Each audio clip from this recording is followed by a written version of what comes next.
जो next topic हम कर रहे हैं वो है मॉड्यूल्स।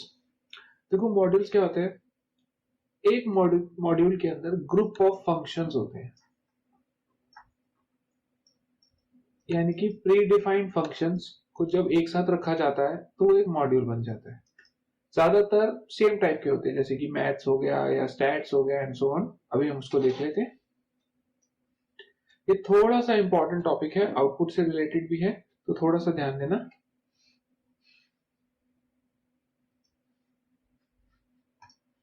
सबसे पहले हम तीन टाइप्स के पढ़ने वाले हैं, मैथ्स जो कि थोड़े कॉमन क्वेश्चंस है, रैंडम जो कि आउटपुट से रिलेटेड भी आता है अलग से क्वेश्चन, और स्टैटिस्टिक्स।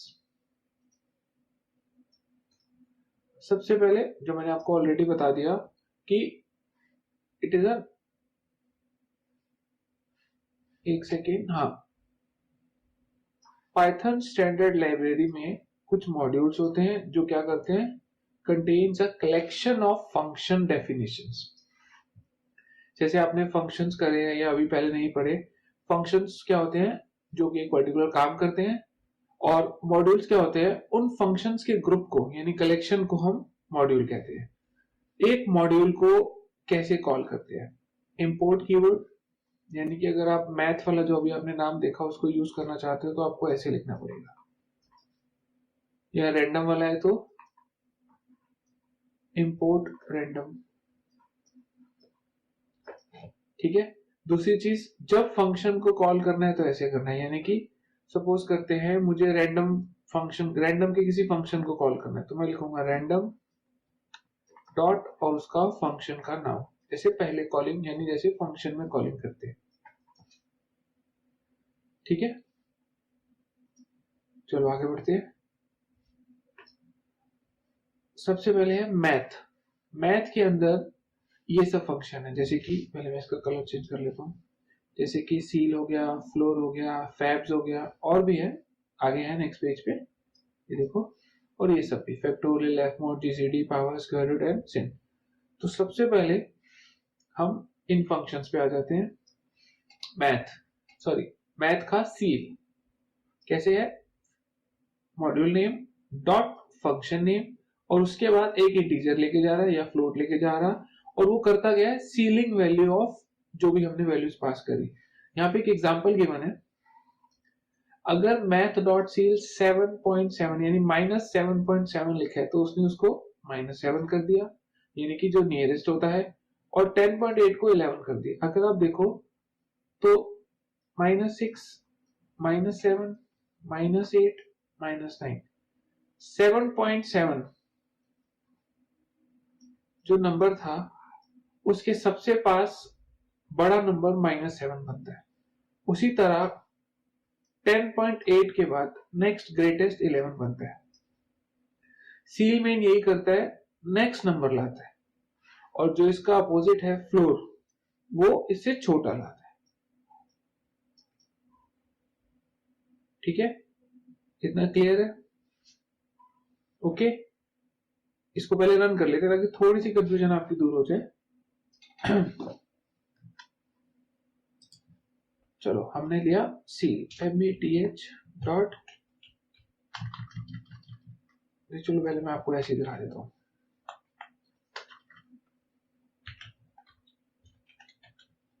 मैंने डाल दिया 10.8।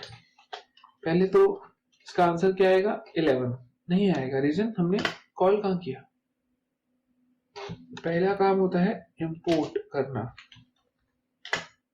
अब अगर मैं यूज करूंगा तो आंसर आएगा, ओके। इंपोर्ट करना जरूरी है। इन शॉर्ट डेसिमल में कुछ भी हो जाए अगला नंबर आ जाता है, यानी ग्रेटेस्ट नंबर। और अगर इसको माइनस कर दे, अब ये -10 क्यों आ रहा है, -11 क्यों नहीं आ रहा है, क्योंकि -10 और -11 में -10 बड़ा होता है, क्योंकि अब देखो ना उल्टी कितनी चल रही है, इसलिए। अगला था फ्लोर, 10.9 या 8 कुछ भी, हमेशा छोटा वाला नंबर आएगा। अगर ये माइनस भी हो जाएगा तो क्लियर, -10 से छोटा होता है -11, ओके। अगला है FABS, कुछ नहीं है, एब्सोल्यूट नंबर के लिए होता है, यानी कि नेगेटिव को पॉजिटिव करने के लिए होता है। ऑलरेडी पॉजिटिव था, नेगेटिव को पॉजिटिव कर दिया, बाकी नंबर सेम टू सेम रहता है। ओके, इसे नोट कर लो।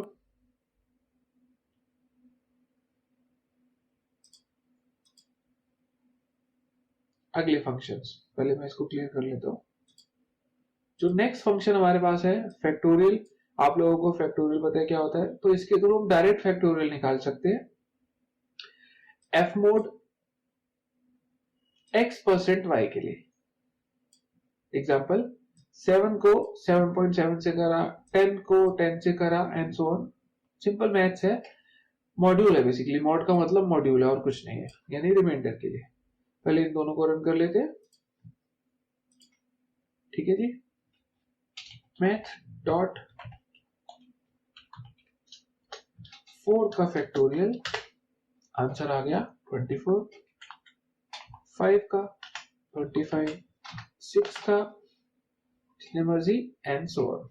उसके बाद मोड,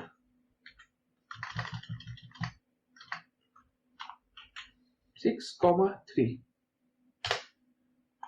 क्योंकि 6 3 से डिवाइड हो जाता है। 7, रिमाइंडर इज 1, उसमें रिमाइंडर 0 था, आगे समझ, इसमें रिमाइंडर 2 आ गया। ओके, नेक्स्ट पे आ जाते हैं। अगला है GCD of a number, maths है तो बताने की इतनी जरूरत नहीं, पावर, स्क्वायर रूट, साइन, ठीक है जी। तो इसके एग्जांपल ही कर लेते हैं ताकि आपको थोड़ा सा आइडिया मिल जाए। वैसे तो गिवन भी है, जीसीडी ऑफ 10 को 2 से करेंगे तो 2 ही आएगा, क्योंकि वो 2 2 2 हो जाता है। 3 की पावर 327 होती है। 144 12 का होता है, यानी स्क्वायर रूट ऑफ 144 या 12 की पावर 12 इंटू 12 144 होता है। और साइन यानी 6 को 0.279 माइनस का। चलो इसको एक बार रन कर लेते हैं।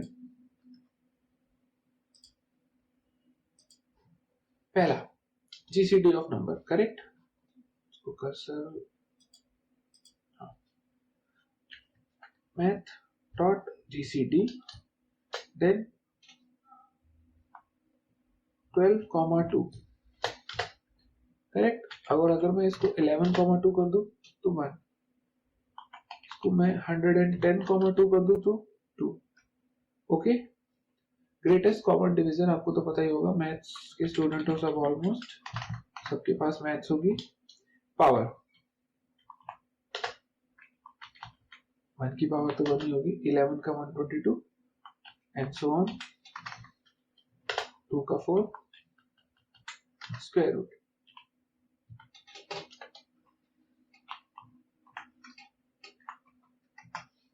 ट्वेल्व आ गया, 7 आ गया, और अगर कुछ कलर डाल दिया तो डेसिमल पार्ट में आ गया। ओके, और लास्ट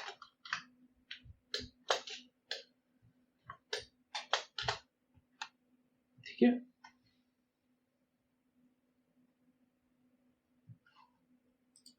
चलो ये थे हमारे मैथ्स वाले, आगे चलते हैं रैंडम। देखो रैंडम थोड़ा सा इंपॉर्टेंट है तो थोड़ा सा ज्यादा ध्यान देना। बेसिकली ये करता क्या है, ये जनरेट करता है रैंडम नंबर्स। 3 अलग अलग फंक्शन है तो 3 अलग अलग तरीके से करता है।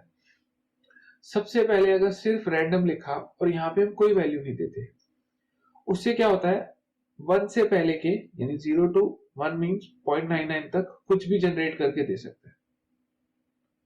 Okay, rand int x to y यानी x और y के बीच में कोई भी नंबर जनरेट कर सकता है, इंक्लूडिंग x एंड y।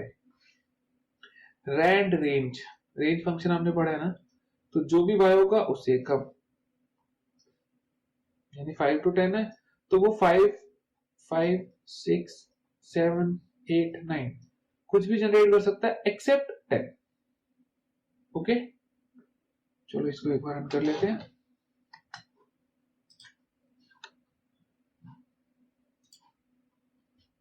सबसे पहले import random dot random,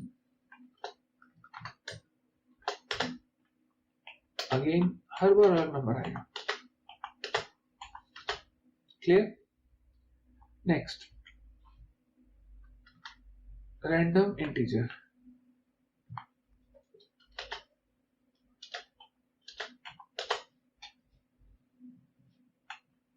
आगे समझ? मैं 1 दिखाने के लिए वेट कर रहा था कि ताकि 1 भी आ जाए। ओके, जो भी गिवन है वो सब कोई भी नंबर, यानी कि स्टार्टिंग फ्रॉम 1 टिल 4 इंक्लूडेड, ये सब आ सकते हैं। और अगर इसी में रेंज कर दूं, ठीक है, कभी भी 4 नहीं आएगा। आगे समझ क्या होता है? चलो आगे करते हैं। नेक्स्ट स्टैटिस्टिक्स, ज्यादातर जो भी कैलकुलेशन ऑफ स्टैट्स होता है उसी से रिलेटेड है। एक मिनट, तो इसके अंदर आता है मीन निकालना, मीडियन निकालना और मोड निकालना। मीन भी नंबर ऑफ सीक्वेंस है, ये भी नंबर ऑफ सीक्वेंस है, और ये भी एक सीक्वेंस है। ज्यादातर सीक्वेंस के ऊपर ही निकलता है। हम लिस्ट में भी यूज कर सकते हैं, डायरेक्ट नंबर्स भी दे सकते हैं। ओके, तो इसको एक बार रन कर लेते हैं।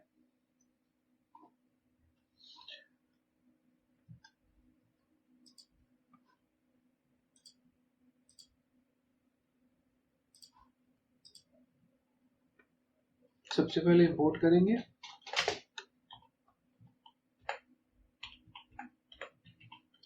इंपोर्ट हो गया। फिर पहला मीन, कुछ भी नंबर दे लेते हैं। ये कुछ, एक सेकेंड,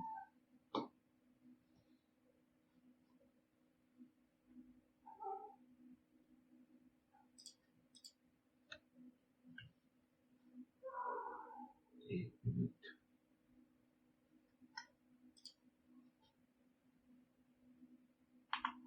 ओके, इसको मैं लिस्ट में कन्वर्ट कर देता हूँ। आ गया, ठीक है जी। तो अगर मैं चाहूं तो पहले भी लिस्ट डिक्लेयर कर सकता था और उसके अंदर भी कर सकता था।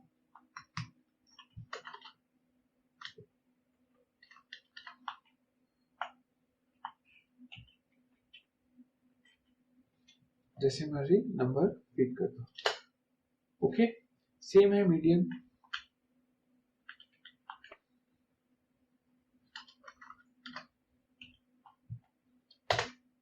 मीडियन आ गया। मीडियन आपको पता है ना क्या होता है, जो भी बीच का नंबर होता है। उसी तरह मॉड,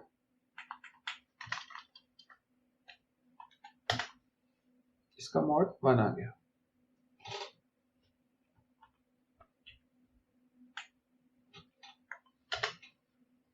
क्लियर?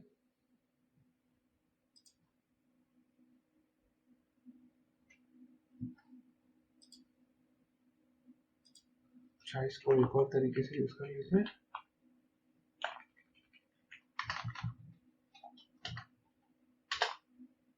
क्लियर हो गया?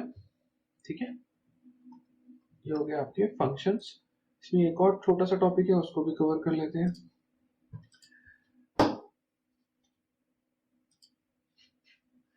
वो है फ्रॉम स्टेटमेंट। बेसिकली क्या होता है, जब हम इंपोर्ट करते हैं कुछ भी, तो इससे रिलेटेड सारे फंक्शन एग्जीक्यूट हो जाते हैं, या फिर हम बोलते हैं कॉल हो जाते हैं। क्लियर? या फिर ये बोल सकते हैं मेमोरी में आ जाते हैं, और इसको आने में टाइम भी लगेगा। तो हम चाहते हैं अगर मुझे रैंडम में से रैंड इंट चाहिए, तो मैं पूरे के पूरे को ना कॉल करूं, मैं सिर्फ इसको कॉल कर लूं। तो उसके लिए ये फॉर्मेट होता है, फ्रॉम जो भी हमारा मॉड्यूल नेम है, मॉड्यूल नेम, इंपोर्ट कीवर्ड के बाद जिस फंक्शन को हमने यूज करना चाहते हैं, सिस्टम से मेमोरी में लाना चाहते हैं। ठीक है, ये थ्योरी लिखिए कि instead of loading all the function into the memory by importing a module, from statement can be used to access only the required function. आगे समझ, सिर्फ मेमोरी बचाने के लिए ही हम फ्रॉम स्टेटमेंट यूज करते हैं।